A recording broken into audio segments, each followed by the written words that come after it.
Jason here from NFL Red Zone. I hope you're checking out 1 hour of 5 Yard Rush, one of the best podcasts on NFL football in the UK.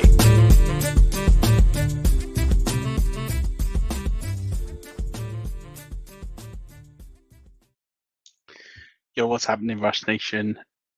Almost week 16. We still have, believe it or not, 4 games after the postponements of the weekend with these COVID hit games. So there's still a lot of outcomes to be determined in leagues. But I think a lot of you have a good idea if you're going to be playing next week or not in a semi-final.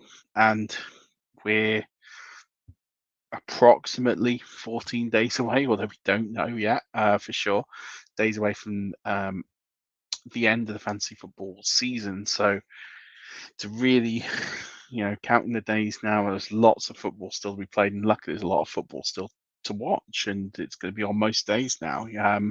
We got games on Monday, Tuesday, Thursday, Saturday, Sunday this week, and then the following Monday. So there's a lot of games on. Wait and see if COVID continues to affect games. I know it's been a challenge, and I know this has been one of the hardest weeks of fantasy football to manage, but we have to continue, and we continue with our waiver wire for week 16. I was actually speaking to some of the patrons asking how useful this would be. The answer was not overly. Most teams kind of are where they are right now. So maybe some of these names are only just sort of bench considerations more than actual starters, but a lot of the names I said last week, believe it or not, because they're the ones that delivered, and they're the ones that will, I think, continue to deliver, at least in the circumstances that they're in. So we're going to get through this. Again, as I sort of said last week, no point talking about fab. There's not much fab left unless you haven't spent any, and then in which case you've got more than everyone else, and you can just use it all to get all these players. So it's hard to obviously judge right about now how much fab people got. I know most people are kind of down to 10 or less bucks if they play in a $100 league. So who knows?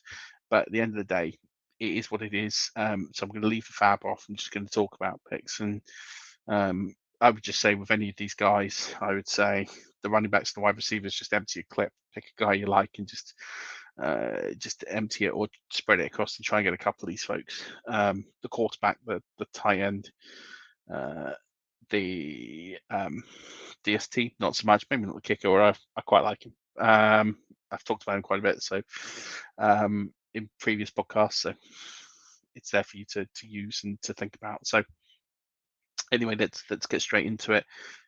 First quarterback of the week is Jimmy Garoppolo. I talked about him last week. He is 19.8% owned. He has Tennessee in week 16. Didn't have the best game on Sunday, but I do think he still remains a relatively low floor play or high floor play.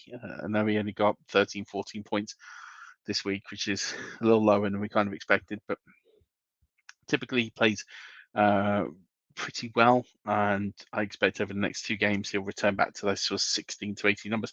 He's a low floor, low ceiling play. He's not going to give you like a really high, like 22, 24 point play. But at this point, you're looking just to add someone who if your quarterback goes down with COVID or an injury, you need to have someone to play. Unfortunately for me, given the remaining schedule, he's probably the best of what's left.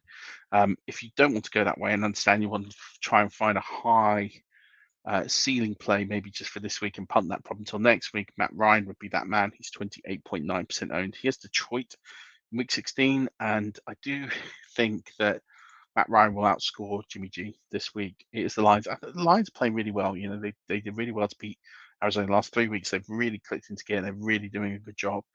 But Matt Ryan was pretty good against the 49ers. He picked up 17-ish points, and I do think he's got that realm to go a little bit higher as well. So I do think Matt Ryan is a 20-point push this week if things sort of click a little bit into gear with them this week. So that's something to keep an eye on. Running backs, got a couple of newish faces, although I wanted to talk about last week, which was Craig Reynolds. He's 3.1% owned, and he had himself a game, 26 rushes for 112 yards, plus a reception for 5 yards. Didn't find the end zone, but didn't need to. But at this point, he's definitely a must-add. But his entire week 16 usability is going to be down to whether or not he is going to get the work, and that's what we've got to kind of wait and see. So I do think we're going to have to wait and see a little bit on him. Mostly just on to Swift and Jamal Williams, but what they have proven is that Jamal Williams and Swift don't need to be rushed back. Craig Reynolds can hold the fort. He can do the job. He will be fine. So I like Craig Reynolds for this week. I think he should get some work. I think he should stay in the role he's in. But I guess we will know more as the week progresses. So he's one to keep an eye on, but definitely one I would like on my bench if nothing else. The other one is Ronald Jones. So Ronald Jones is 23.2% owned. And he looked pretty good when he came into the game yesterday. It's hard to say that about many Tampa offensive players, but he rushed 63 yards off 8 carries in a half. He's not going to get a huge workload. He's not going to get 20 touches, but Fournette went down.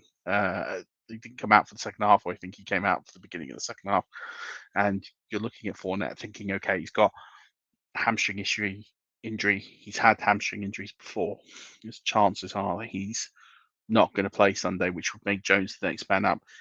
I wouldn't be projecting this high ceiling that Fournette has, but I do think he's startable next week if he gets the role that I would expect him to have, which is around about 16 to 18 touches.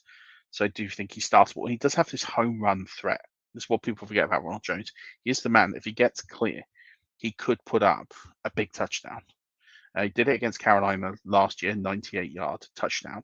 He has that in his locker. If he's given the opportunities and the carries, the problem with Ronald Jones is for every breakaway big run he has, he does tend to have some where he doesn't find the hole. But if he can get those 16, 18 touches, he breaks one or two of them away, he could have a decent day. And I'd be willing to gamble on him in a starting spot for sure, especially over the likes of some of these players that we've got now, like Aaron Jones right now, who's just he's not going to deliver these big numbers that people kind of think he is. So if you've got injuries, you've got troubles. Ronald Jones is not a bad bet to gamble on to try and get into the playoff finals with. Wide receiver, this is far more set for me. Two guys I mentioned last week, and they absolutely delivered. Gabriel Davis, 12.2% owned. He went 585 and 2. Absolute brilliant performance. What he did last year, right? He just went off towards the end of the season, and he's doing it again this year. Harder game this week against the Patriots. Don't expect that kind of stat line, but I do think he's going to get red zone looks. He's going to get those 7-8 targets, and that makes him more than an interesting play moving forward. So I really like Gabe Davis moving forward, as well as Amon-Ra St. Brown. He's sort of like the ace in the pack, really, and he's got a great matchup against Atlanta. 890 and 1. He got 5 rushing yards as well. His last 3 weeks in fantasy football, PPR scoring 24.8, 15.3, 23.5. And he is the Lions wide receiver one. They're playing hard. They could have sealed the one pick. They decided not to do that. And they're playing hard for their coach right now to try and give him another year in Detroit. And I think he should. I think he's probably earned it, given what he's done over the last few weeks with a very talent deficient squad. I don't really know what to call them. But Amon-Ra St. Brown is definitely the one there, and I think he's a brilliant player, and I think he's one that I would definitely want on all my rosters if available and is still out there. And only 24% owned is almost criminal after the 3 weeks he has had. I think over those 3 weeks, I think he's got to be in the top 5 of fantasy football points. In fact, I'm just going to look that up for you because I'm actually curious. If I look at just his last 3 weeks, where is he in total points? As I'm looking for it, I'm going to tell you about tight end. It's James O'Shaughnessy. He's 1% owned. It's purely to pick a tight end. I don't mean to be horrible, but it's a case of it's purely to pick a tight end. There isn't anyone I would really want there going forward, but just because I think it's such a difficult. There's 19 players are over 30% owned. I have to pick someone, and as a result, it has to be him. And just at this moment in time, he's getting 4 or 5 targets, which makes him, I don't want to say relevant, but of everyone remaining, he's the one that I think can have a 10-point game, and that's all I'm looking for. But the problem with the Titan position now is there's just not that many good guys.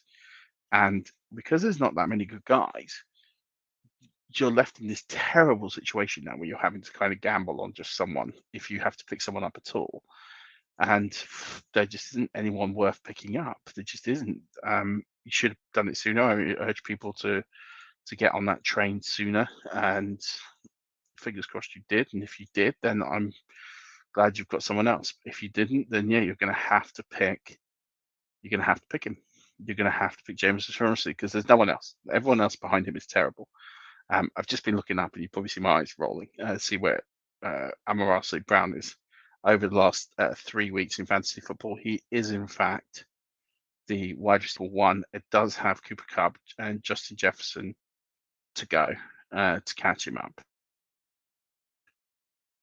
The two, because if Devontae points are in there. Yeah, no, so he's going to be at least top three. And maybe Hunter Renfrow might catch him. So could be. He's still going to be top five, given how it's been better. Right now, number one fantasy football over the last 3 weeks. Go get Amon-Ra St. Brown. You have to get him, but that's the best option out there. But I wouldn't be surprised if you said, no thanks, I'll just take my chances. I probably would too. Kicker, surprised by this one, is Evan McPherson. So I didn't have him last week because he was over 30% owned, but his ownership dropped by almost 3% this week. He's now 29.5% owned. I would add Evan McPherson, kicker 4 in the week. He's having a brilliant season. He showed with that long leg how good he is. I've talked about him many times. I'm not going to spend many more minutes talking about how good he is. He's got that long leg. He can kick long. He's pretty accurate. Come through some adversity. Yeah, and he's on a good offense. So Evan McPherson for me. DST is the New York Jets. They're less than 3% owned. They're 2.4% owned, actually.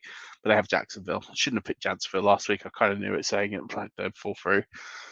But Jacksonville are incentivized to lose now. They're in the number one pick. They don't have a head coach playing for his job because he's gone. So they're incentivized to get this number one pick. And that means, and maybe Trevor Lawrence isn't incentivized, but they're not going to prepare him as much as they normally would. They're just a fact now. They're going to write this season off. They're going to get the one pick. They're going to get him a weapon or a tool or something that's going to help him in that draft, probably with that number one pick. I don't know what direction they're going yet, but they're going to get it. There's no way that they're going to win either of their next 2 games. They're not going to want to. They've got nothing to play for. And that just means for me that I can see them benching Trevor. I can see them doing what they want to do. And I just fancy turnovers in this game. And I think the Jets, who look pretty good against the Dolphins on Sunday, I think they'll capitalize. I think they're playing for their coach. They're trying to create results. They're not in the market for the number one pick. They know they're going to get a top 5 pick. Whether that's 4 or 5, I don't think to them it matters. I think they're just going to keep playing. And so I think they're going to win this game, and I think they'll get some turnovers. But that will do it for the Waiver Wire podcast. You can join me in a bit. I'll be on with Dan. We'll do the flagship show and go over some week 15, week 16 stuff, and we get you ready for the semi-finals of the playoffs. But as always, Rush Nation, good luck this week. Look forward to hearing from you on the flagship show. But as always, take it easy and